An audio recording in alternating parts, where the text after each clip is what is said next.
Dear viewers, due to continuous rise in the number of COVID cases and the fears of a new wave, we are forced to switch the program to voiceover mode for a few days.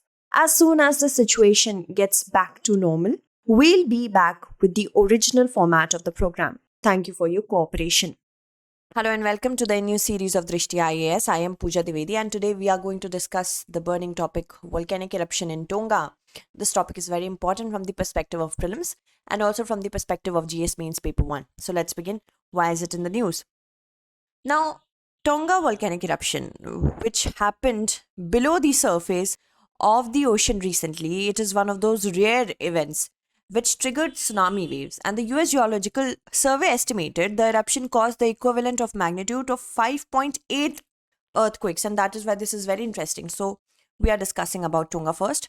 Tonga, as you can see, it falls on the right of the international dateline. It is a Polynesian country and also an archipelago. It consists of more than 160 islands and only 36 are inhabited. And if we talk about the stretch is basically in the southern Pacific Ocean, and Tonga has a population of approximately 1 lakh, more than 1 lakh, but not a lot. And 70% of whom resided on the main island. The main island is Tongatapu. Okay, so if we talk about the basic history of Tonga, Tonga is actually from 1900 to 1970. Tonga had British protected state status. And the United Kingdom looked after the Tonga's foreign affairs under the Treaty of Friendship. But Tonga never relinquished its sovereignty to any foreign power. But in 2010, Tonga took a decisive step, and that was away from its traditional absolute monarchy and towards becoming a fully functioning constitutional monarchy after legislative reforms paved the way for the first partial representative election. Okay, so this is something about Tonga. If we talk about volcanoes, volcano is basically a vent or fissure in Earth's crust through which lava, ash, rocks, and gases erupt. And an active volcano is a volcano that has erupted in the recent past. So we all know that there are many layers of the Earth's basic geology, and the mantle contains a weaker zone known as asthenosphere.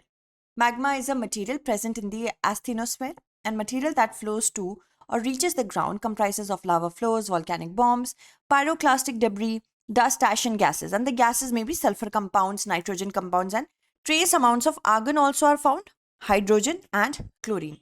So we have different forms of volcano. Fissure volcano, the most, if we talk about the most found, and it's basically something through which the lava passes at a very constant rate. If we talk about shield volcanoes, they are the largest of all volcanoes on the earth, and they are not steep at all. These volcanoes are mostly made up of basalt, and they become explosive if in some way water gets into the vent. Otherwise, they are like characterized by low explosivity. And the lava that is moving upward does so in a fountain form and emanates the cone at the vent stop basically, and then develops into a cinder cone. For example, we have the Hawaiian shield volcanoes. And composite volcanoes are characterized by outbreaks of cooler and more viscous lavas than basalt, and they are constructed from numerous explosive eruption. Large quantities of pyroclastic materials and ashes, they get their way to the ground along with the lava, and the material gathers near the vent and the openings of the vent, resulting into creation of many layers. So this is composite volcano. Mayon volcano in Philippines, Mayon, Mayon. So remember it, Mayon volcano in Philippines, Mount Fuji in Japan. These are the basic examples of shield volcanoes. Sorry, composite volcanoes. Okay. And if we talk about calderas, now calderas are very interesting because they are known as the most explosive volcanoes of the earth. They are generally explosive, and when they erupt, they incline to collapse on themselves rather than constructing any structure. And the collapsed depression are known as calderas. So calderas lake, these all can also be formed after lava it solidifies. Sometimes it happens, they capture rainwater, and caldera lakes can also be formed. Now, if we talk about flood basalt province volcanoes, they are discharge highly fluid lava and flows for long distances. Many parts of the world are covered by thick basalt lava flows. Mid-ocean ridge volcanoes are found in the oceanic regions. There exists a basic system of mid-ocean ridges stretching for over 70,000 kilometers all through the ocean basins. Okay, so where are they from basically? The majority of volcanoes in the world are formed around the boundaries of Earth's tectonic plates, massive expanses of our planet's lithosphere that continuously shift, bumping into one another. So, this is the Pacific Ring of Fire, which is very active when it comes to plate tectonics. And as we see that Tonga also lies very close to this region. So basically, when tectonic plates collide, one often plunges deep below the other in what is known as subduction zone. And as the descending landmarks sinks deep into the Earth's crust, temperatures and pressure they climb and release water from the rocks. The water slightly reduces the melting point of the overlying rock, forming magma that can work its way into the surface and the spark of life to reawaken a slumbering volcano. And some 75%, as I have already discussed, most of them lie in the Pacific Ring of Fire. So, this region is where the edges of the Pacific and Nazca plates butt up against an array of other tectonic plates. There are many dangers of volcanic eruption. Huge volcanic eruption, they sometimes can cause temporary global cooling as sulfur dioxide is pumped into the stratosphere. But if we talk about Tonga eruption, initial satellite measurements indicated the amount of sulfur dioxide released would only have a tiny effect of perhaps 0.01 Celsius global average cooling. Pyroclastic flows are another thing. Avalanches of hot rocks, ash, and toxic gases that race down the slopes at a speed as high as 450 miles an hour.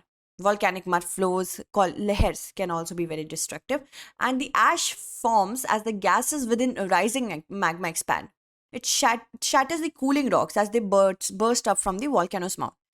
Very dangerous to inhale. Also heavy. It builds up very heavy things quickly because it's more viscous whenever something of that forms happens. So volcanic ash can collapse weak structures, cause power outages. It's a challenge to shovel away post eruption. That's another challenge. Now, if we talk about Tonga, the basic islands which are involved in it are Hunga Hapai and Hunga Tonga. They lie 100-meter above sea level, 65-kilometer north of Tonga's capital, Nuku'alofa. They have hidden massive volcanoes. They are sitting on it, around 1800-meter high and 20-kilometer wide. The 2014-15 eruption had created a volcanic cone joining the two old Hunga islands to create a combined island about 5 kilometer long. Mapping of the seafloor has been showing a hidden caldera 150-meter below the waves. The caldera is a crater-like depression around 5 kilometer across, very huge. Small eruptions occur mainly at the edge of caldera, but very big ones come from caldera itself. These big eruptions are so large that top of the erupting magma collapses inward, deepening the caldera. And there has been evidence of two huge past eruptions from the Hunga caldera and deposits of the old islands, and it was corroborated chemically after matching them to volcanic ash deposits on the largest inhabited island of Tonga Tapu, which is 65 kilometers away, and then used radiocarbon dates to show that big caldera eruption occur about every 1,000 years, with the last one at AD 1100. Now, with this knowledge, the eruption on January 15 seemed to be the right on schedule for a big one. So, it also gives rise to tsunami. Now, which the volcanoes can give rise to, or volcanic eruption can give rise to tsunami at a much faster pace if they are lying under sea.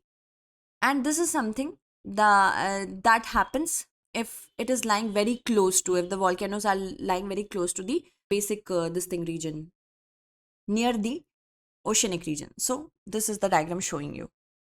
And in the context of contemporary scenario, if we talk about contemporary as in how it is relevant, how do we see undersea volcanoes erupt since history? In 1792, the eruption of Mount Unzen in Japan produced a destructive landslides generating a 165-foot tsunami. The 1883 eruption of Krakatau in Indonesia caused by pyroclastic flows entering the water that produced run-up heights of 120 feet and killed over 26,000 people and many coastal villages destroyed. And the 1980 eruption of Mount St. Helens in Washington caused partial collapse of the volcano's flank and an avalanche into Spirit Lake, producing a 780-foot tsunami. This tsunami, which was caused, it was basically undersea. So it was much easier for the volcano eruption to cause tsunami. Now, the eruption was so explosive that the Alaska Volcano Observatory in US, located more than 9,500 kilometers away from the site of the eruption, reported that a part of the shockwave measured there was in audible range. Shockwave was felt in many parts of the globe. Also recorded in Chennai, which is located 12,000 kilometers away. Why is this severity? If magma rises into the sea water slowly, even at temperatures of about 1200 degrees Celsius, a thin film of steam forms between magma and water. This provides a layer of insulation to allow the outer surfaces of the magma to cool down. But this process doesn't work when magma is blasted out of the ground full of volcanic gas. When magma enters the water rapidly, any steam layers are quickly disrupted, bringing hot magma in direct control with the or direct contact with the water, cold water. Volcano researchers call this fuel coolant interaction. It is akin to weapons grade chemical explosion.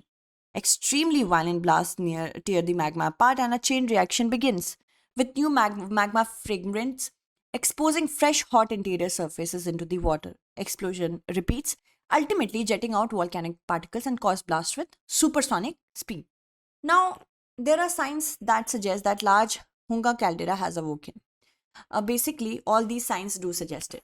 Volcanoes give some warning of pending eruption, making it vital for scientists to closely monitor any volcanoes near large population centers. Warning signs include small earthquakes, swelling or bulging of volcanic sites, and increased emission of gases from its vent. None of these signs necessarily means an eruption is imminent, but they can help scientists evaluate the state of volcano when magma is building. However, it's impossible to say exactly when or even if any volcano will erupt. Now let's move on to the question. With respect to the recent volcanic activities in Tonga, discuss in detail the relationship between undersea volcanism and tsunami. So that's it for today. Tomorrow we shall meet again with another segment. Until then, stay updated and thank you so much for watching.